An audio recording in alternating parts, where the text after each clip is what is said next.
Welcome to the Carnivore Cast, the podcast focused on the carnivore diet and lifestyle, with practical advice from successful carnivores, citizen scientists, and top researchers. I'm your host, Scott Myslinski, and I'm here to speak with experts and experienced carnivores to get answers to your biggest and meatiest questions while helping you live your best life as a carnivore. Andrew Graf is an entomologist studying insects and plants and has lost over 110 pounds, cured a variety of chronic conditions, including depression, eczema, GI issues, joint and nerve pain, dental decay, and fatigue, all with a carnivore diet while greatly improving his quality of life. I'm very excited to talk to Andrew today, and I hope you are too. Welcome to the show, Andrew. Thanks for having me on, Scott. So, Andrew, tell me a little bit about your story, what you tried before to overcome some of these conditions, things like that. Okay, so the way I usually tell this story to people is I clocked at around 300 pounds in high school. I was a pretty heavy-set guy. Before that, I really was a toothpick leading up to that as a kid, but I became a depressive eater. Family situation at home wasn't so great, and I turned to food. So I gained massive amounts of weight within like a 5-year period leading up to like middle school and high school. And it wasn't until after high school that I started trying to take it seriously, because I was in ROTC and Scouts, but that wasn't changing anything. I was exercising, but it didn't change anything at all. And I just started experimenting with stuff. The first thing I did is I tried exercising to the point that you'd think that whatever you ate didn't matter, and that was a mistake, as I found myself yo-yoing up and down with weight. After that, I tried doing low fat. I cut up on the low fat fad, and that just left me miserable and more depressed in a week. Then I tried doing high carb for a long time while exercising, and that kind of lost weight because I was restricting calories a bit. But it's still, I was losing, weight or gaining at the expense of my health. Then I took calorie restriction super seriously. I became that person that does spreadsheets and counts everything imaginable. Yeah. Because I'm a very organized person in that sense. If you give me those options, I will do them to my detriment. And I remember there was a summer, it was in college, I spent a whole summer eating 1,000 calories a day, literally. And yes, I lost weight doing that, but at the end of that summer, when I looked in the mirror, I looked like I had lost a significant amount of muscle mass. It was like a skinny fat. It was horrible looking. Yeah. And it didn't dawn on me that I had done that to myself by restricting the calories and eating a high carb at the same time. I didn't understand the mechanics of that. I was just doing things as I saw them. I've also experimented with high protein and veganism. Veganism was a really bad mistake. I did that for about 2 months. I ate fresh vegetables, cooked beans, and I had fresh fruit every single day. I was doing basically what everyone was in those circles of thinking was the best at the time. And I went through with them. I wasn't eating any junk food. I hadn't drank a soda in like 8 years before starting. I actually ditched soda a long time ago. I hadn't ate any processed foods, no nothing. Ate very clean from their perspective. But it left me bloated, constipated. I was actually starting to bleed from the intestine. And I was very quiet about that because that was very embarrassing. I can't tell my parents or family, hey, is there blood in my stool? Well, I kept that to myself. And eventually I stopped doing that and I got into keto. And keto was what got me into carnivore. I was ketogenic for about a year. And while doing keto, I had reduced my amount of eating to about once a day. So I became OMAD over time. And with keto, I started to notice some improvements. Like the mental clarity was one. There's less of a brain fog. You didn't feel like crap all the time. But me being an experimenter and asking questions, I wondered, if all these benefits are around the premise that carbs are low, at least is what I'm observing, what happens when you take them all away? Like, what's the point of having them at all? And then I found out that there's people that eat only meat. I'm like, this is nuts. But it's worth looking into. And in the carnivore, I did a 30-day period. I couldn't trust myself because on keto, I'd gotten bad into ice cream. I was the kind of guy that if I went in the store and got a gallon of ice cream, it would be gone when I got home. And I would hide it. Like, I would hide the fact that I was doing this from my roommates in college because I was too embarrassed. Because they looked up to me for health and fitness because I was doing all these things to figure it out. And in some cases, I was getting better, but there's always a different problem to solve. And it wasn't until Carnivore that I think I've solved all these problems. And so whenever I started doing the Carnivore stuff, I had to remove everything in that house that was mine that was not meat because I could not trust myself to get over that adaptation period because of the carb addiction and sugar. And within a week, anxiety and depression was significantly reduced. I would internalize a lot of stuff prior. So if something small little mistake happened, like some people just shrug it off. Well, in my head, I overanalyze it. I freak out about it. And you have this bodily hormonal down spiral that you feel all day long just for something that really wasn't significant at all. It wasn't an issue. But that doesn't happen anymore. And as I kept on going, I noticed inflammation was going down. My eczema was clearing up. I had developed nerve pain in my hands and my legs from fencing. So for those who don't know what fencing is, I'm not talking about building fences. I'm talking about swordsmanship. It's the modern sport or the Olympic sport of fencing. I specifically do saber. It's the fast-paced one where everything above the waist is a target, and it's very, very aggressive. And the main attacks in fencing are an extension of the arm to swing and a lunge with your leg. So my hand, I'm left-handed, was starting to get shooting pains at my fingers where I would hold the swords. And I was starting to get pain in my hip from my leading leg in the lunges. That is completely gone. Like, that to me was just amazing that all this nerve pain that I thought I'd be stuck. I thought I was getting arthritis and I'd be stuck with it the rest of my life, but it's just gone. Trying to think what else lifted on there. So my hair used to fall out from all the weight loss that I was trying to do unhealthily. It stopped doing that now. Another thing is I have a lot more hair on my body than I did before. So I guess this is mainly a guy thing. There were not hair on my biceps and there was not hair on my chest before I went carnivore. So I consider that a plus in many regards. It was an unexpected plus. Of course, body composition has improved.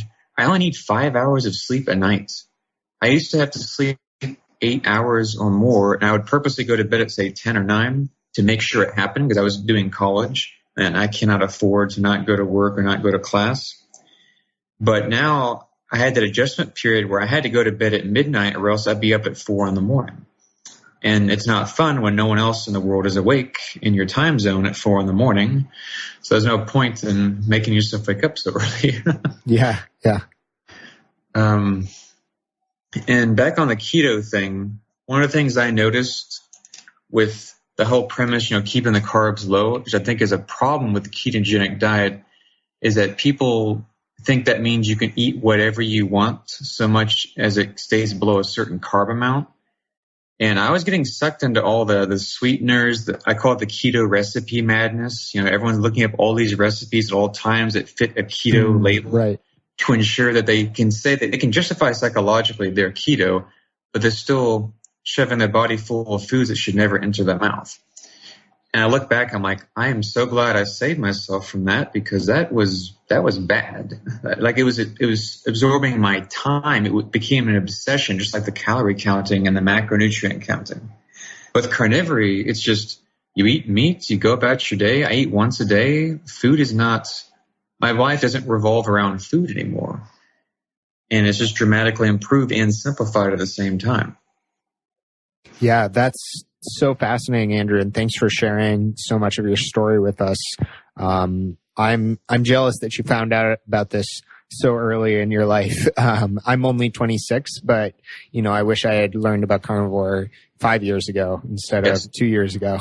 And speaking of which, because you're touching on that, one of my motivations for doing all this health stuff, because I want to get married, have kids someday. I have a family to look to. A lot of people in my family who are either obese or have died from being obese.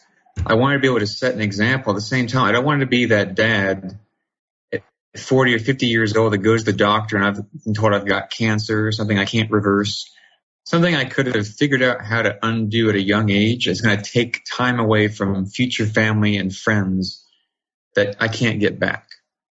Yeah. And I want to make sure that I'm doing everything I can to be as much of a benefit to those around me.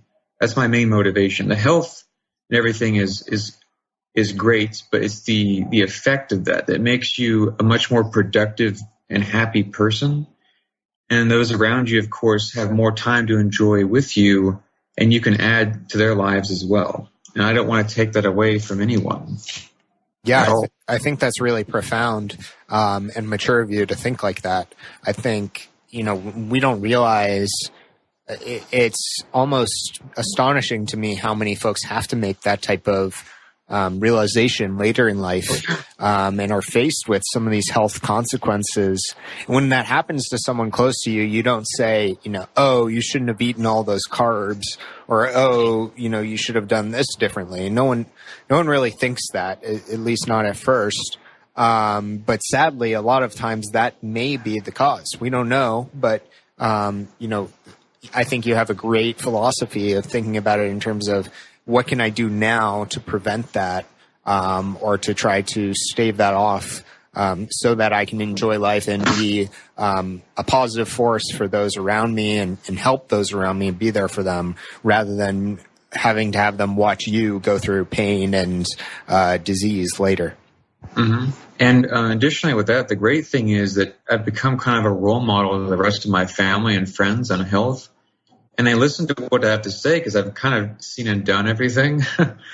And my family is turning towards the carnivore and they're seeing the health benefits. And it makes me really happy because that was one of the original motivators. Like, I'm seeing people drop dead from obesity. These are my family. And sometimes they think that they're living in a state that they can't reverse, like it cannot be undone. I'm trying to show them that it can be done. And I think it's finally getting somewhere. Yeah, that's amazing. And I'm curious, you've gone through so much, Andrew. How did you finally get comfortable with eating only meat, coming from keto, coming from low fat, vegan, sort of this evolution? What made you decide to take the leap? Well, it was mainly the ketogenic dietary part, the low carb. And because I do entomology and I'm into the sciences, I like to think of things on a chemistry level or a biological level. And what was really compelling was the bioavailability of stuff. And because in entomology, you learn by default, because one of the biggest or most profitable applications of entomology is agriculture. And because of that, when you take a degree in entomology, they're going to teach you about the interactions between insects and plants. It's basically an eternal chemical warfare. And in agriculture, we're constantly looking to exploit that because we make our own pesticides that are based on the chemical plant defenses. So I thought to myself, all these things affect insects, but there's also other herbivores that feed on plants. The plants can't just be doing this only to insects. Why don't people ever bother to wonder what happens to humans while doing these kinds of things?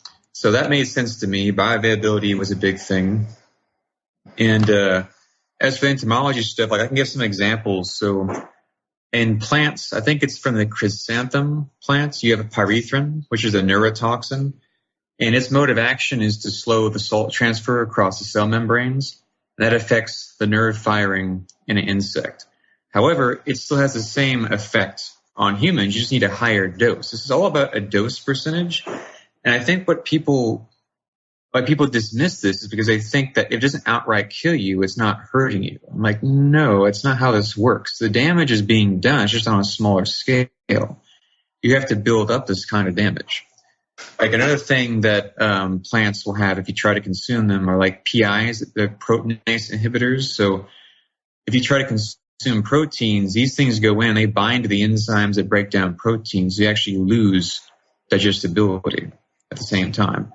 Another big thing in plants is lectins, and their whole point is to attack the gut lining of the herbivores or the animals that are eating them. And when you have a gut lining that's permeable like that, anything can get in that you eat, which causes inflammation and damage. A lot of people's autoimmune disorders are likely a result of lectins and other inflammatory foods that have been attacking the gut lining. and spreading out that damage throughout the body. And my favorite one I like to talk about is caffeine, because this is the one thing that you go to any carnivore group, these people have willingly thrown out everything they thought they knew about health. They've thrown out the vegetables, the fruit, everything, they're eating only meat, but don't you dare question their coffee. I find that very amusing. But people should understand that caffeine, just like any other plant chemical, is a defense. Caffeine is a neurotoxin alkaloid, and what it does is it inhibits adenosine. This is in your nervous system. And when that's done to an insect, of course the insect's smaller, doesn't take as much of a dose to do this. It's setting your nervous system into an overdrive. It's making everything fire faster than it should. Of course, in a human, it takes a lot more to get that lethal effect, but people seem to enjoy having an awakeness from the caffeine, but they don't seem to always understand that the reason why that's happening is because of the neurotoxin and the body's response to it. Your body is having an adrenaline spike in reaction to your nerves firing off because you're under attack. It's your body responding in defense. It's fight or flight. And over time, you keep doing that, you get a dependency, you get adrenal fatigue, damage to your nervous system. This is why people with arthritis are told not to drink coffee. And that's really interesting. And do you think, first of all, the entomologist perspective is fascinating to me, and I had learned about some of this from Georgia Eads' work, but your perspective is definitely really unique and powerful. And I'm curious, what do you say to people, Andrew, who talk about things like hormesis and, a small dose of a toxin or a minor stressor could make you stronger and make your body super compensate? I've heard that before. I understand the concept. I can see the reasoning why. But of course, my rebuttal is why? Because it depends on the situation. Like, say you want to lose some fat, or you want to be really resistant to the cold. Well, you take cold showers and you enjoy the cold outdoors. But when it comes to putting things in your body, the benefits, I don't see them as being worthwhile. It's like, what's the point of exposing yourself to those things to begin with if your body was never meant to encounter them? Because in what situation do you need to copiously survive on such things? I don't see a need for that. But maybe things like hormesis in the sense of exercise, cold showers kind of stuff, those kind of stressors are good because your body builds itself up in reaction. But I'm not so convinced when it comes to introducing foods to your body that are literally just toxins in an attempt to be like, well, I ate this, so it made me stronger. I'm like, yeah, but there's always a cost. And is the cost really worth it? Is it worth, feeling crappy the next day? Is it worth some accumulative damage? I don't think it is. Yeah, that's really interesting. And I would agree with that perspective, at least based on what I've seen. But I'm definitely open to being convinced either way. And the coffee concept is really interesting. There definitely are a lot of carnivores who still consume it. And I guess from your perspective, how much of it is the coffee itself and the acid in coffee, the phytic acid, versus the caffeine? Stuff in the coffee, but I focus on the caffeine because it's the most widely understood but known part, because everyone attributes the coffee's main benefits to alertness to the caffeine, but they don't seem to realize it's a neurotoxin. So I'm like, I'll focus on that because I think that speaks loudly and clearly to people that something is not quite right, and they should at least just reconsider what they're doing. Right. So that would apply to anything, even like a more pure form of caffeine, like a caffeine pill or something like that. Oh, yes. Got it. In a concentrate form, it's just like you took the plant and you said, you know what, give me the strongest dose of what you got. Yeah. I don't think that's a good plan. The plant does not have your best interest in mind. Yeah, that's really interesting. And Andrew, I know we're shifting a little bit here, but I do want to get back a little bit to sort of the mental health aspects. I find those so fascinating because obviously in before and after pictures, the weight loss is incredible, and you can see that, all across meat peels and everything. But something that a lot of people are experiencing benefits with, but I feel like isn't talked about enough, is the changes in mental health and your emotional relationship with food. So can you talk a little bit about like how it felt to come from a place where, you were eating the gallons of ice cream, hiding it, you had this sort of somewhat disordered eating, and also some of the mental health aspects you're experiencing outside of food, and how that has shifted on Carnivore, how Carnivore has helped you overcome some of that? Well, I'd say it's a difference of night and day. I think I mentioned earlier, I had really bad anxiety and depression. And life was basically this emotional roller coaster. And at the time, I had no idea it had anything to do with diet. I just figured it's because it's all in my head. It's all in my thoughts. It's just life's the bad hand that was dealt to me. It's how I'm coping with it. And with anxiety, the worst part of that is it's like you're being paralyzed on a daily basis. There's so much time that you lose worrying about things that should not have any kind of impact on you. And on top of that, then you have depression. Because then when things happen that are bad, you feel excessively bad about it. And then you feel sick in your body because your hormones are all out of whack. So it's like this double whammy of anxiety and depression. And once that's lifted, you look at the world in a whole different way. It's insane how much of a difference diet makes on mental health.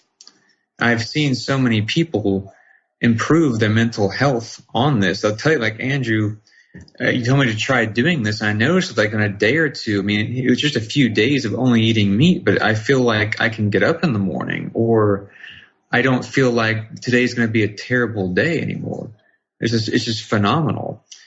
And of course, in my case, as I said before, the anxiety and depression, not having that has made me an increasingly happy person, much more productive on a daily basis. And it significantly helped me in my relationships, because if you're depressed, you don't want to go out and engage with people. You don't want to talk. You feel like your mind might tell you, well, these people don't like you. They don't want to talk to you. And you just kind of curl up in a ball and you stay away. And that's just like a triple whammy, because now not only do you have anxiety and depression, you're cutting yourself off from other people. And now I'm a fully engaged, happy, thriving person. And it's like night and day. It's a whole different world. And I really hope, like with people looking into this, that they see this, they should at least try it, because that is a life worth living. Living with stable moods, not having depression, not having any real anxiety, getting up every day, looking at the world with a smile and engaging with it, that's a life worth living, even if it's sometimes uncomfortable. But anything else than that, it's like you're dying. You're not really living. You're just wasting away. And I don't wish that kind of life on anyone. I remember watching the Jordan Peterson interview, and he tried to describe depression. And he gave that example about Michaela having the puppy and the arthritis. And he said, you had a choice, kiddo. You either, get these replaced, or what was it? No, sorry, that's the wrong example. Michaela said that the depression was worse than losing the puppy. I apologize. I got that all backwards. Because a lot of people who don't have depression don't seem to understand the kind of impact it has on someone's daily life. It's terrible. It's unfathomable at certain times. It's not measurable, because each person is unique in that regard, and how much they are being paralyzed and just kept from living their life. Yeah, that's amazing. Thank you for sharing that, Andrew. It's an incredibly powerful message. I think this means so much more than the weight loss. That's one thing. And, people can debate the science about what's a healthy diet, what's the best way to lose weight until they're blue in the face. But when we have these anecdotes of people overcoming depression within weeks or months of starting the diet, relieving anxiety, overcoming debilitating GI issues that keep them at home and keep them away from all social interaction, I feel like that's even more powerful and has an even greater effect on quality of life. So I love hearing those stories. And Andrew, how else has being an entomologist informed your perspective, and what types of things do you see in the carnivore community that make you, question parts of how people are doing carnivore or things like that? Well, back to the agriculture stuff. So like I said before, agriculture is arguably the biggest applicable use of entomology today. And we're using all kinds of pesticides. We're using different chemicals to ensure that crops aren't destroyed by insects. We're trying to avoid what's called the economic injury level. For those who don't know what that is, it's just a fancy term for at what point does the cost of the damage exceed the cost of using, or protecting it. Because then you're not making a profit anymore. So anytime they go into a system of pest management for crops, that's the line you're trying to avoid. But in doing so, there's all kinds of things they're putting into these foods and the soil and the animals. And I don't think people seem to understand that over time, this builds up. It makes people sick. Some people can't handle those things. They probably were never meant to handle them to begin with. And then you have all these people eating a plant-based diet, and they're eating who knows where from what and what's been put on it. And they wonder why they're getting sick in addition to being malnourished at the same time. This also goes for the animal foods, because you'll have antibiotics, pesticides, and things in the soil that the cows, ruminants, and other animals are eating. And that's being transferred as well. So the people that are going for grass-fed, pasture-raised animals and not doing anything to them, just letting them live off the land, they have the right idea. It's been the right idea for thousands and thousands and thousands of years. But from an entomology perspective, it's this attempt to reduce costs at the expense of health that is really alarming. If there's anything that vegans and carnivores could agree on, is that conventionally raised animals is a terrible idea, especially because of the effect on of course, the animal itself is raised in a way it's practically sick. You're making the animal sick by not feeding its natural diets. You're pumping it with antibiotics. You're having it, if it's grazing at all, it's in areas that you've applied some kind of chemical or pesticide, and you're keeping them locked up in tight confined spaces. So you create a sick animal, and then when you go to slaughter the animal and serve it to people, you're serving them an animal that was sick and is now not high in quality. So you're hurting everyone in the chain.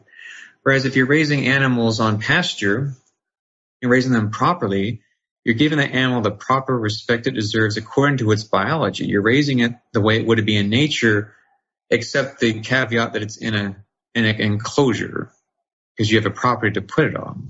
But other than that, you're not really doing anything to it. So you end up getting a happy, healthy animal, and when you slaughter it, if you choose to, it's of the highest quality you can have. And if you're not, you're doing this agricultural destruction of the land and the ecosystem with pesticides and other chemicals all the time, the grass and the pasture those cows are feeding on are of high quality.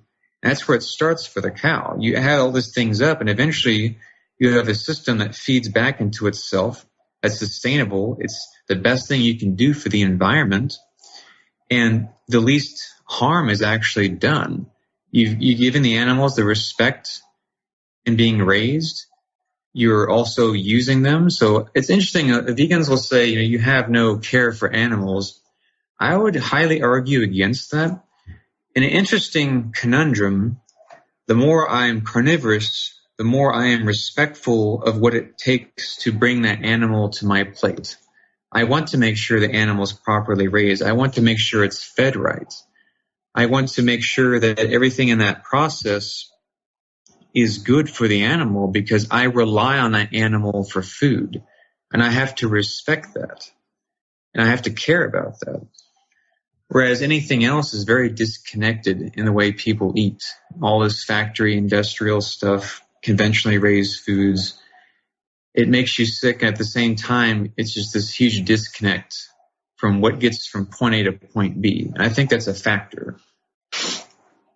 Yeah, it's interesting how you've become more in touch with your food system, and there's a more clear line from the animal to your mouth, and you have a better appreciation for the animal because of that.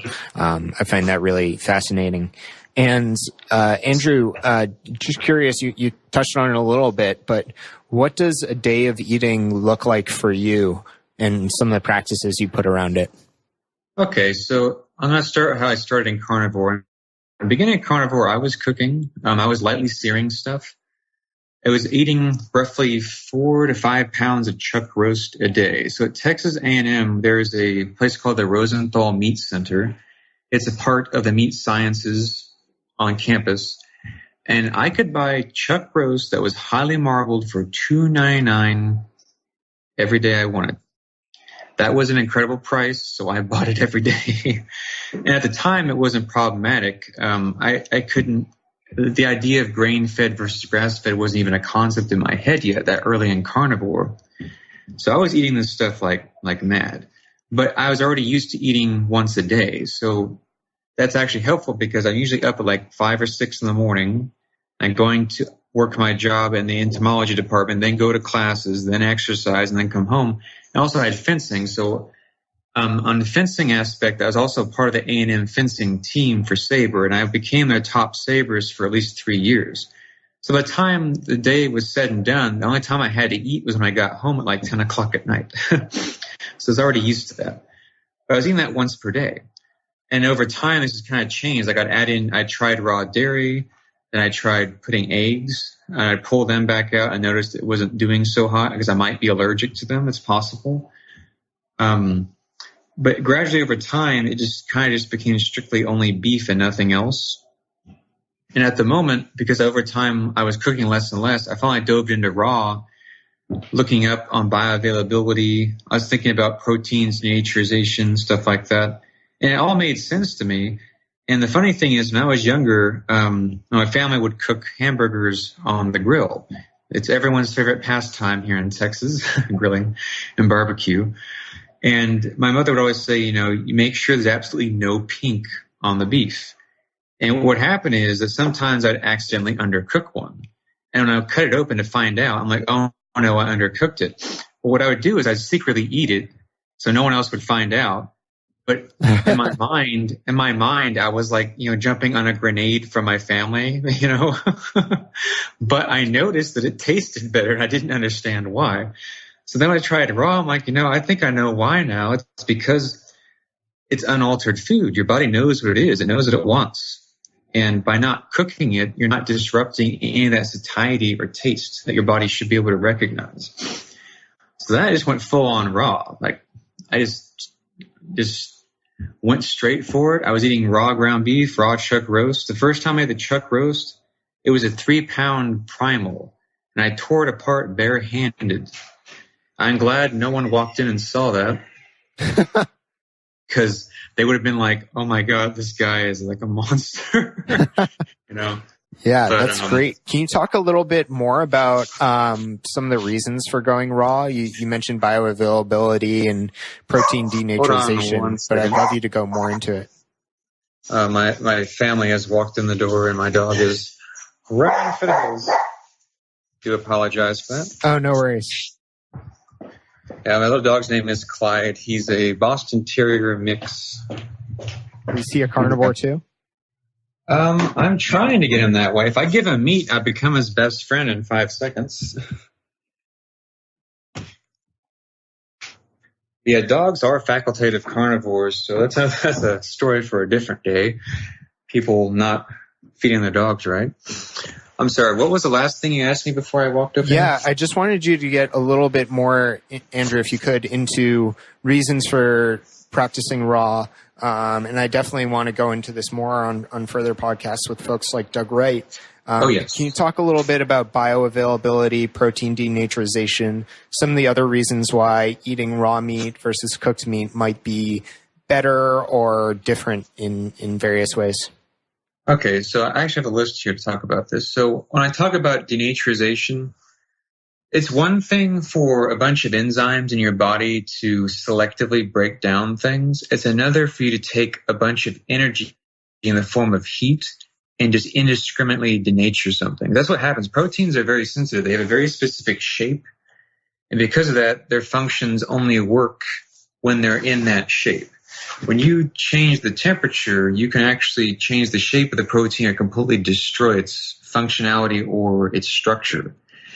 And when you apply this to food, meat specifically, you are indiscriminately denaturing things in a way that by the time it gets to your body, some of that may not be recognizable anymore. So your body is full of all kinds of enzymes and substances that are meant to digest throughout the tract.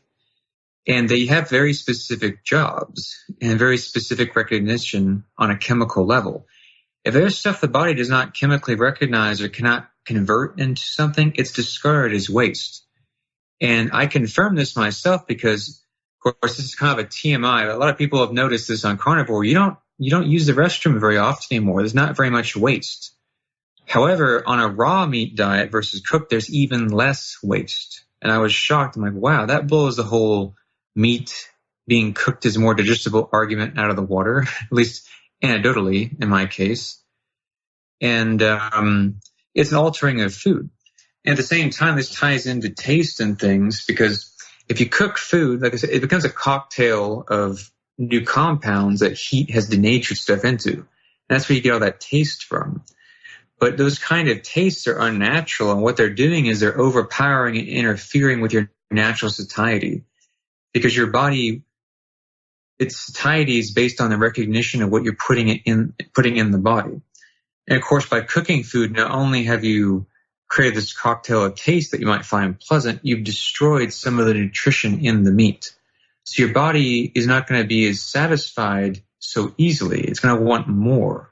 It's a double whammy because you got the taste making you want more, then you have the food not having the same amount of nutrition bioavailable to your body.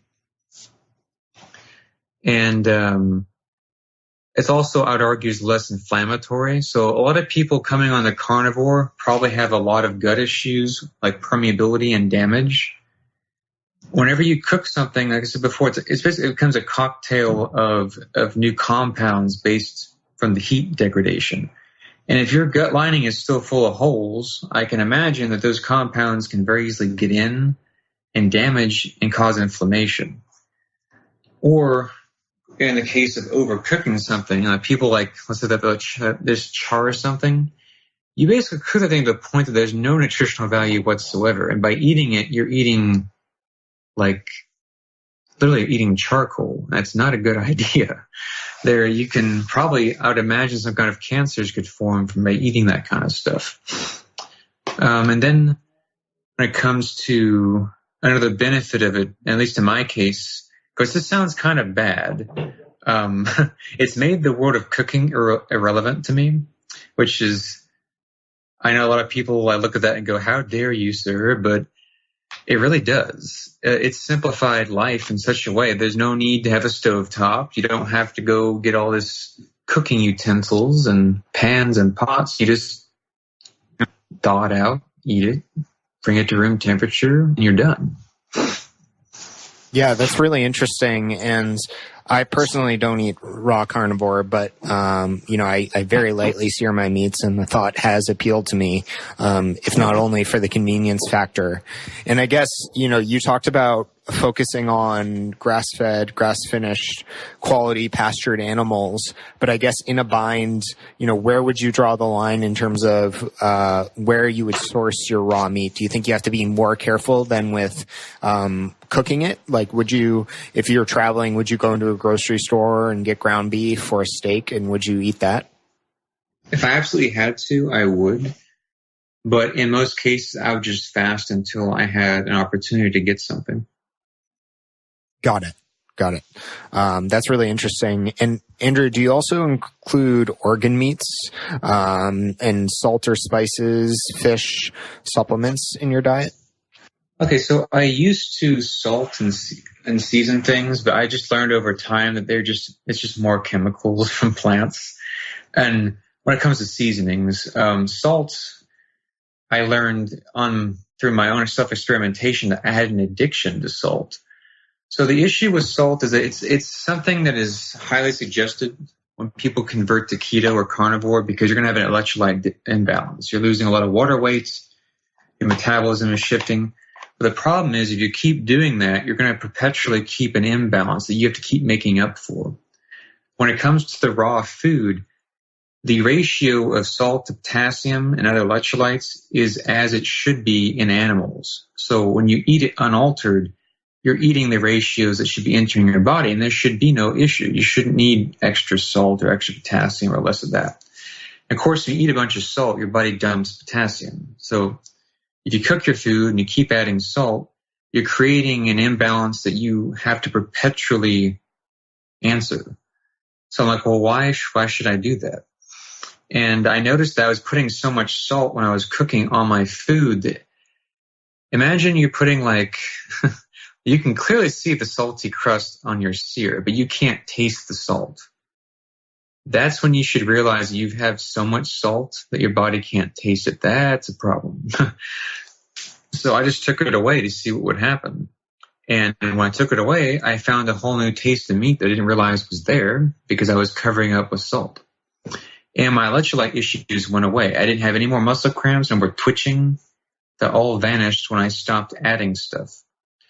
Now, I've had raw salmon. I would only advise people getting wild-caught fish, because the farm-raised fish are going to be fed an artificial diet, and there's no telling what else they put in the water with them as they keep them in those tanks.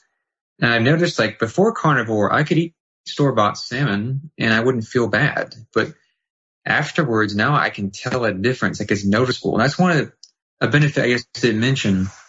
You become much more sensitive to the things that you shouldn't eat. It's like having a radar that was clouded your whole life, and now it works. So some people may see it as a curse, but I see it as a blessing, because now your body has the ability to really tell you when something is wrong. It's loud and clear, because you will feel terrible when you eat things that you shouldn't. And so now if I eat fish, it's only wild caught. I've had raw tuna. I've had raw salmon. Salmon is really, really good when it's I think it's called sockeye salmon from Alaska. I used to actually live in Alaska. It's a great fish to eat. These days, my raw diet consists of ground beef and liver every single day. So I only get grass-fed. I go through a pound of liver maybe every 3 to 4 days, depending on how I space it out. And it's just a wonderful, sweet taste and texture to it. And I think I'm definitely in the middle of kind of a escalating salt battle right now, because I found myself adding more and more salt to my food, to the point where I salt it while I cook it. I salt it when it's done. As I'm eating it, I see myself pouring more salt on it. I'm probably where you were, being addicted to salt. Oh, yeah. And I definitely probably think that's a bad thing. But I keep going back and forth and finding mental tricks to convince myself it's okay. And, my body needs the salt, or will adjust to the right amount of salt. So for someone like me, would you advocate trying, just cutting it completely and going cold turkey? Yeah, cut it out and just suck up to the shift and stick with it and see what happens. I literally had to remove the salt from my house because I couldn't trust myself to not do that. Because I was so used to just habitually just putting salt on everything. Yeah, that's really interesting. And what about when you exercise hard, when you work out, do you use any salt during or after that, or do you not think that's necessary either? It's not necessary at all. I noticed that on raw, when I exercise, not only do I sweat less, there is no salty taste in my sweat, and my body odor is practically neutral. I used to, before carnivore, because I would exercise a lot. I do fencing, I do swimming, I do weight training and running. And I would get that classic horrific male body odor. Like you could knock out a room. People would die if they got too close. Now I can do the same exercise and the same intensity, and there's practically no smell. And my only thing I can think of is that what I'm eating does not have a bunch of compounds in it that produce a bunch of volatiles, like in the plant chemicals. But that may not necessarily be the answer to that, but it seems reasonable to suggest it. Yeah, that's interesting. And I'm guessing I could tell you the answer to this, but you don't take any supplements, do you? Nope. Yeah. What I see, if your diet requires supplements, it is not sufficient. Yeah. And that should be obvious to everyone, but not everyone. It doesn't quite click. It's like, you got to have the multivitamin. I'm like, no. If your diet does not provide everything you need to rethink your diet. Yeah. Supplements are a very recent invention. So that makes sense, in the context of human history. Mm-hmm. Like other people don't seem to understand that just because this label says this is what's in there and you put it in your body, that it doesn't actually arrive. Most of it doesn't even get into your body. It just gets flushed out, because a lot of those are either artificial, made in a lab, or they're based on the plant-based form of the nutrient, because it needs to be shelf stable. Because you can't just take a liver and stick it on a vitamin shelf. That's not going to work out very well. So by altering this, you are making something that's less bioavailable, and in fact, it's probably more inflammatory to the body because you're putting something foreign and unrecognized in there. And people just worsen their health half the time taking those kinds of supplements. Yeah, that's really interesting. And I guess, Andrew, one more question. Do you see yourself ever trying to add back plants into your diet at any other point in time? Absolutely not. I see absolutely no reason to ever go back. I don't ever want to feel as horrible as I did eating any other way. There's nothing that could send me back at all. Yeah. Life is so much better now. My health is so much more improved in every aspect, whether it's mental and physical. And it's one of those things that it's one thing to say it when you're there because you understand, but to other people on the outside that don't quite get it, I just want them to know, because people will start saying, like, how can you only eat meat? Wouldn't you get bored? That doesn't have flavor, doesn't have taste. Your body adjusts, and eventually you don't want any of those things.